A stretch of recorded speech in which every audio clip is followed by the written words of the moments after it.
welcome. Dr. James Beckett, Sports Card Insights. This is episode 577 on October 6th, 2021. Another reminiscent episode. It's a little bit of a what if. My heart attack, where I almost died or stayed dead, was exactly to the day 25 years ago. And frankly, probably not to the minute, but pretty close to the minute of when the podcast is released, because I release them early in the morning, and early in the morning when I thankfully woke up from what was a heart attack and kept getting worse, and I finally got to the hospital in time. So you can listen. There was an episode, I talked about this last, because I don't like to talk about it all the time, was on January 2nd of 2020. And I'm realizing that was pre-COVID. So much has happened since then. I'm going to take another look at it. I did get feedback about that episode, and I realized, as I've been to so many funerals over the past months of COVID, and some funerals that were not open, people died and they didn't have funerals during some period of that, but so many funerals, so many memorial services and deaths. It seemed like it was one a week. As I've said, not all of them were older than me. I'm blessed to still have my parents. Tomorrow is my mom's 96th birthday, so we'll celebrate with her. But COVID has taken a toll on the culture and on everybody, and it's caused me to reflect. Again, I've done mortality episodes, but I want to just go back to that day 25 years ago and what happened, or what maybe would have happened different if I had died and not been a miracle. So I'm glad that happened. So I'm not going to rehash those details, but let's just say I'm very thankful. I had gotten off caffeine 17 days before my heart attack, and I'm still off caffeine, which I think is not necessarily bad for you, but I was having too much of it. So I think my body reacted to that. I think I had more stress than I realized. I was working more than I realized. But it's kind of like this podcast. It doesn't feel like work if you're enjoying what you're doing. So you don't count the fact that you're probably making minimum wage, but you're having fun. If you go to the movies and you're there for 2 or 3 hours, you don't think, well, hey, that's $15 an hour. No, you think, hey, I enjoyed the movie. Okay, what would have happened if I would have died in 1996, exactly 25 years ago? I'm wondering, and I don't think I want to float this question out because I'm afraid of what the answer would be, but I'm wondering if my impact on this industry was mostly pre-1996. That's kind of my contemplative question. Was not that those were my best years, but were those my high impact years in the industry?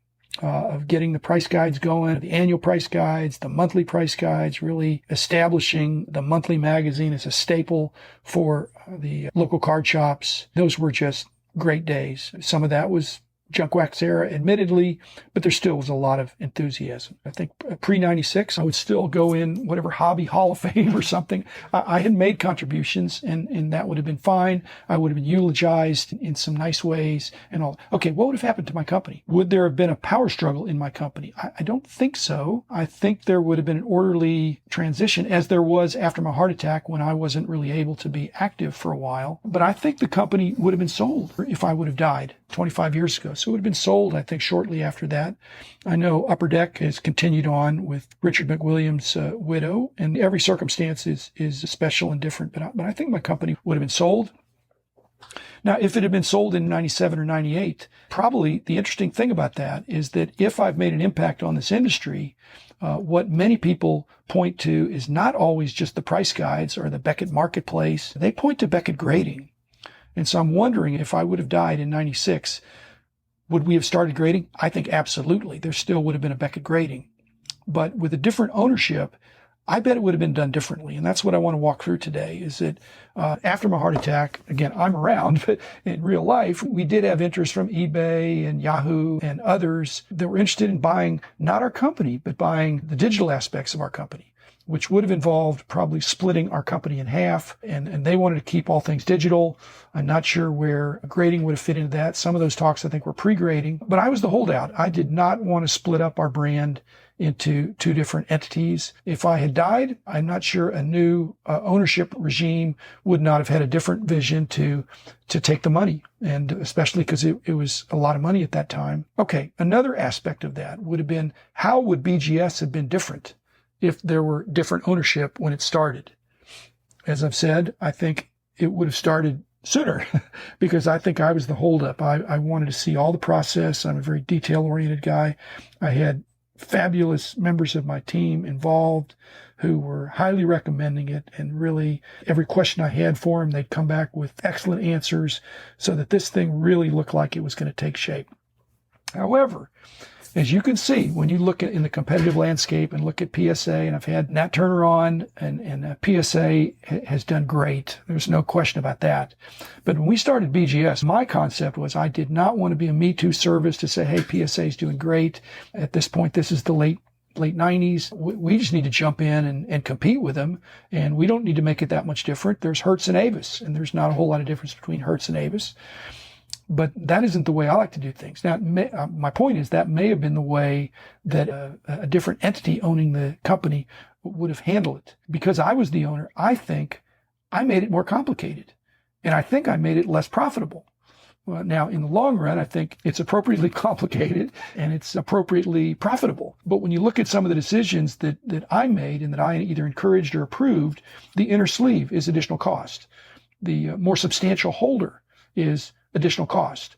The report card is additional cost.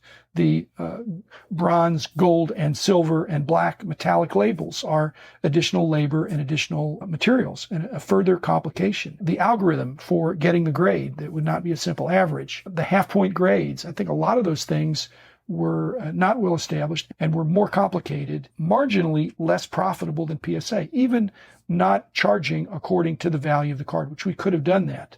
We had a guarantee. So my point is, I'm not sure that if a different owner would have been in there, I think they would have been more full speed ahead with less of these complications, which I think have been good for the industry. And I think the report card is one of the things I'm proudest of, but it does add cost. So I think Beckett Publications would have sold sooner.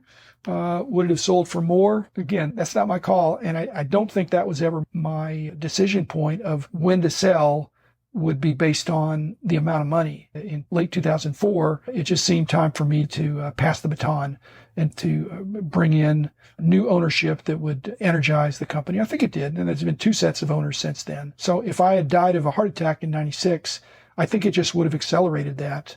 And I think, as I found out, I am not indispensable in this industry. I want to be valuable. I don't think anybody's indispensable, but I want to be helpful. I want to be useful, and I'm enjoying doing these podcasts. And again, one of my thoughts is I didn't die, and so I'm on the earth for a purpose, and that purpose ought to be to help others. If it's to help them understand or enjoy this great hobby, I could have been gone 25 years ago. The fact that I'm not, and that my company and my brand lives on under different ownership. And I'm fine without that. I can go to a card show and I can be myself. I don't have to be the representative of my old company. I'm just a person. And I'm a person that has interesting stories of all the different ways that I enjoyed the hobby and the people that were in it. I didn't want to go on too long about this, but I don't have sadness about having a heart attack. Part of my heart is dead, 10% of it or whatever. I had the LAD Widowmaker, so I'm a miracle, and I do not deny that. And I'm very happy to be here, and I'm happy to be here as long as God wants me to be here, because I am not in charge, but I am a steward of what's been entrusted to me. And some of that stewardship is family and friends, but some of it's memories. So if you'll continue to write in or call in or see me at shows and point out things that you think I should cover in this podcast. I don't know that I have another 25 years, but I realized that 25 years ago, my parents were the age I am now when I had my heart attack, because it was 25 years ago, and they're 25 years older than me, and they're still around. So maybe I'll still be around in 25 years. And if I am, that'd be great. If I'm not, I want to make the most of what time I have, and I hope you do too. Thanks for your support. There were so many people that had well wishes and prayers for me when I was in the hospital and coming back to life. And I feel fit, and I feel like I'm ready for my next assignment. And my next assignment is probably doing a podcast for tomorrow. So thanks to sponsors: Topps Panini and Upper Deck, Heritage Auctions, Southern Scott Auctions, Mike Stadium Sports Cards, Burbank Sports Cards, Compsy.com, and Beckett Media, Beckett Grading, Beckett Authentication. Those are my sponsors. Very thankful. Makes it simple when you have sponsors that you appreciate and can stand behind. I might not do it if I didn't have sponsors, and I certainly wouldn't do it if I didn't have listeners.